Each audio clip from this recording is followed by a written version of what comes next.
d'assister à un magnifique spectacle avec donc Alexandre en tant que comédien. On a vu des enfants ravis, diverses émotions. Jean-Pascal, Zépopée, c'est quoi ce spectacle? C'est une grande série d'aventures qui ont fait que le monde est monde aujourd'hui, depuis l'origine. Donc nous abordons des galeries de personnages, des galeries de situations qui permettent à l'enfant de mieux comprendre, si il veut, le monde qui l'entoure.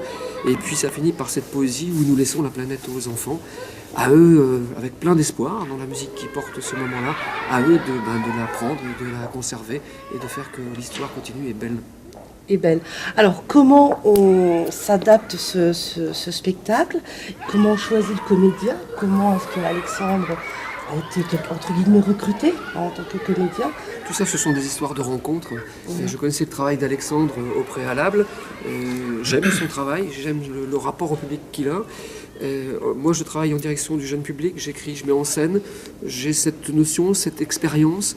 Et j'ai eu envie à un moment que nos rencontres se fassent. Voilà comment l'histoire se passe. Et depuis presque 2 ans, on avance sur ce projet.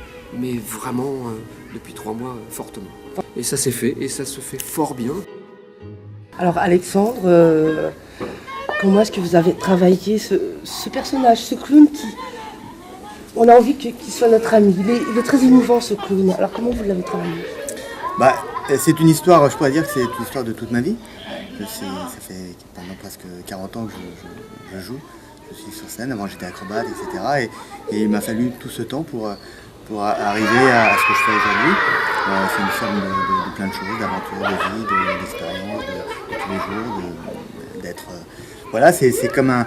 On pourrait dire, je pourrais presque dire comme le cursus de certains clowns au cirque qui d'abord été acrobates, tout petits, qui ont commencé à 9 ans. Moi j'ai commencé à 16 ans. Et puis à 40 ans, on est moins acrobate parce que c'est plus difficile, le corps est plus fatigué. Et il y a certaines personnes qui aussi ont des natures comiques. Donc c'est pour ça que voilà, moi je suis devenu ce que je suis, mais c'est pas fait comme ça. Ça n'a pas été juste ici. Ça a été un travail de long terme.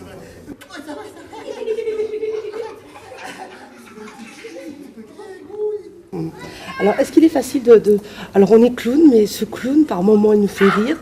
Et par moments, il est très touchant. On a envie de le prendre, de le câliner. Il est un peu triste.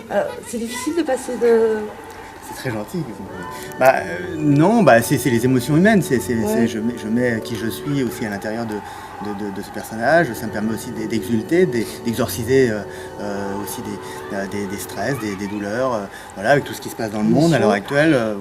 Je tente en effet d'avoir de tenter que les gens ont une sorte de compassion, d'empathie avec moi. Alors Jean-Pascal Viaud, ce travail, vous metteur en scène, comment ça se passe entre le comédien et le metteur en scène? Parce qu'il fait passer beaucoup de choses à travers son spectacle, à travers ses gestes, à travers ses grimaces, enfin... Alors moi je pars d'une matière qui s'appelle le talent. Ouais. Alexandre a beaucoup de talent, il suffit de ce qu'on appelle la direction d'acteur, donc entre les phases que l'on souhaite, sur lesquelles on souhaite aboutir dans ce spectacle-là, les objets, la rencontre avec les objets est très importante. Ouais. Au début, on lâche la bête, elle évolue, on cherche, et puis on finit par trouver. Quand on cherche, on trouve. Et ensuite, il faut bien trouver la bonne respiration pour ce spectacle, que ce soit nourrissant pour l'esprit, et puis qu'on y passe surtout un bon moment. Mais je crois que à l'origine, il y a un talent, et moi, ce talent, j'essaye de le sculpter le mieux possible pour faire que les émotions, passant par le rire ou la tristesse, puissent toucher le maximum de gens. Et ici, à partir de 5 ans. Alors comment on arrive à monter un spectacle comme ça et à faire traverser les émotions, donc à partir de 5 ans jusqu'à 80? Oui, plus. C'est pas facile, hein? Non, je pense pas qu'il y ait de recette. S'il y avait de recette, ce serait à la limite pas bien. Pas drôle. Donc c'est une expérience, c'est une sensibilité que j'ai, mais que je partage avec une équipe. Parce qu'il y a plein de gens qui travaillent là-dessus. Les sons sont travaillés par des gens qui ont l'expérience du son.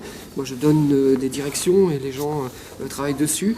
C'est tout un amalgame de choses. Tout à l'heure, je parlais de sculpture à partir de talent. Ouais. Voilà, on travaille vraiment à partir de différents matériaux qui peuvent être le son, la lumière, le silence, le geste, le regard. voir le mot. Ce spectacle-là n'a peu de mots, parce Ouais. qu'il est en onomatopée, mais les enfants comprennent les objets. Donc on travaille tout ça, je sculpte, et puis après, il y a une espèce de magie qui se fait, je sais pas comment, mais ça Alors, fonctionne. pardon, ça veut dire qu'il y a une équipe qui se connaît, qui se comprend là. Oui, il y a un travail déjà de discussion avec l'équipe pour savoir si, au fur et à mesure du temps, les objets sont les bons, les couleurs sont les bonnes, le rythme est bon, le titre est bon, l'idée est bonne, et puis ça mûrit. Des fois, on a tellement de choses qu'on en jette beaucoup aussi. On pense qu'on n'aura pas dû jeter ça, c'était vraiment bien, c'était une bonne idée. Et puis d'un seul coup, il y a une autre idée qui revient et on rebondit dessus. Donc je dis vraiment, c'est tous ces matériaux qui sont là et on les sculpte. Lyon en scène, une de ses missions est de proposer du théâtre au jeune public dans le département de Lyon. Donc nous sommes aujourd'hui à Vallon, nous étions à Saint-Georges, à Tonnerre, à Joigny, qui part en tournée en France, voire à l'étranger, puisque le texte là est assez facile de comprendre partout. Et nous ferons une promotion du spectacle à Avignon cet été, si tout se passe bien. Nous serons là-bas. Et ensuite, pendant 2-3 ans, le spectacle sera en exploitation. Et on espère que, comme les autres spectacles de production de Lyon en scène, il fera une belle vie. Pour nous, une belle vie, c'est au moins 150 représentations. Et une très très belle vie, ça va jusqu'à 700-800 représentations. Nos productions partent à l'international. On est dans un rapport marchand, une fois que la production est faite. Il y a des salaires, c'est des vies qui sont dépendantes de tout ça. Donc il y a des enjeux économiques qui se font. Et donc on essaye de les vendre au mieux. C'est un produit culturel, un produit artistique. Et certains de nos spectacles tournent au Japon, aux États-Unis, au Canada et en Europe évidemment. En Corée du Sud, nous sommes allés, en Géorgie, en Azerbaïdjan. Voilà, on va là où on nous achète. Donc en définitive, vous avez quand même apprécié. Est-ce qu'à un moment vous vous êtes ennuyé? C'était plutôt marrant.